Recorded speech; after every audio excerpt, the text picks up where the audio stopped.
ایک اور صحابی ہیں، نام محمود بن ربی ہے، انصاری صحابی ہیں، 5 سال کے بچے ہیں۔ حضور نبی کریم صلی اللہ علیہ وسلم ان کے گھر میں چلے گئے۔ ان کے گھر میں ایک کنواں تھا، رسول اللہ صلی اللہ علیہ وسلم نے اس سے پانی نکالا، وضو کرنے لگے، پانی اپنے منہ مبارک میں لیا۔ محمود 5 سال کا بچہ ہے، وہ بھی کھیل رہا ہے۔ محمود بن ربیعہ کو بلایا۔ محمود بن ربی حضور نبی کریم صلی اللہ علیہ وسلم کے پاس آئے۔ حضور نے مزاح کے لیے، دل لگی کے لیے، خوشگپی کے لیے، دل خوش کرنے کے لیے اس صحابی کے محمود بن ربیعہ پہ پانی پھینک دیا۔ اس کے کپڑے گیلے ہو گئے، چہرہ گیلا ہو گیا۔ یہ حضور کا مزاح ہے، لیکن ساتھ ساتھ اسے برکت بھی نصیب ہو رہی ہے۔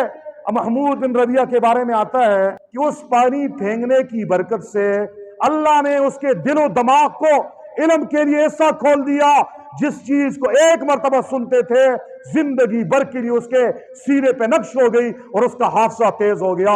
اتنے بڑے محدث بنے کہ بخاری شریف میں بھی محمود بن ربی کی روایت موجود ہے۔